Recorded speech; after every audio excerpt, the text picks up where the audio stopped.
اعوذ باللہ من الشیطان الرجیم، بسم اللہ الرحمن الرحیم۔ ناظرین گرامی، ویڈیو کے پارٹ 1 میں نے آپ کو عرب کی مختصراً تاریخ بتائی اور یہ بھی بتایا کہ زمانہ قدیم سے سرزمین عرب پر سام ابن نوح کی اولاد آباد رہی ہے، اور مورخین نے ان کو زمانے کے اعتبار سے 3 طبقات میں تقسیم کیا ہے: عرب بائدہ، عرب عاربہ اور عرب مستعربہ۔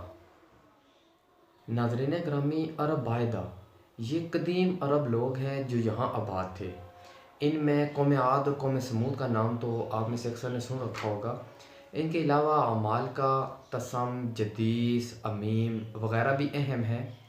یہ سب لاز ابن سام ابن نوح کی اولاد میں سے تھے، اور ان لوگوں نے عراق سے لے کر شام اور مصر تک اپنی سلطنتیں قائم کر رکھی تھی۔ یہ قومیں کیسے صفحہ ہستی سے مٹ گئی، اس بارے میں تاریخ تو ہمیں کچھ بھی بتانے سے قاصر ہے، جبکہ قوم عاد اور قوم سمود کے بارے میں قرآن ہمیں تفصیل سے بتاتا ہے کہ جب ان لوگوں کے گناہ اور سرکشی حد سے بڑھ گئی تو اللہ تعالیٰ نے کیسے ان کو صفحہ ہستی سے مٹا کر رکھ دیا اور نیست و نابود کر دیا۔ عرب عاربہ۔ ناظرین گرامی، عرب عاربہ کو بنو قحطان بھی کہا جاتا ہے، اور یہ سام ابن نوح کی اولاد میں سے تھے۔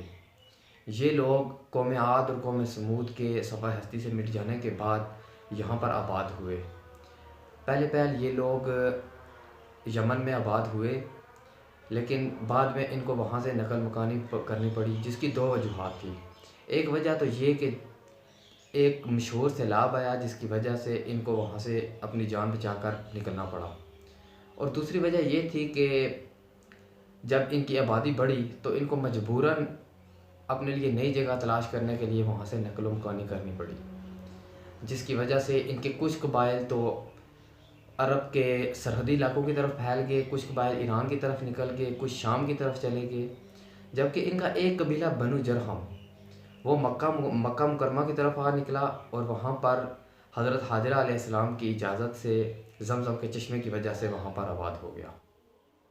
ناظرین گرامی، بنو قحطان کا ہی ایک قبیلہ ازد کا سردار صلبہ اپنے قبیلے کے ہمراہ یثرب یعنی مدینہ کی طرف آیا، اور یہاں جو چند خاندان بنی اسرائیل کے رہتے تھے انہیں مغلوب کر لیا، خیمے لگائے، نخلستان لگائے، اور یہاں پر آباد ہو گیا۔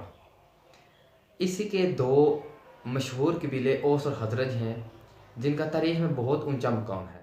ناظرین گرامی، سرزمین عرب میں سب سے آخر میں آباد ہونے والے بنو اسماعیل تھے، اور انہی کو عرب مستعربہ بھی کہا جاتا ہے۔ حضرت ابراہیم علیہ السلام اللہ تعالیٰ کے حکم پر حضرت حاجرہ علیہ السلام اور اپنے شیر خوار بیٹے حضرت اسماعیل علیہ السلام کے ہمراہ یہاں آئے، اور انہیں بے آب و گیا آبادی میں لا بسایا اور خود واپس چلے گئے۔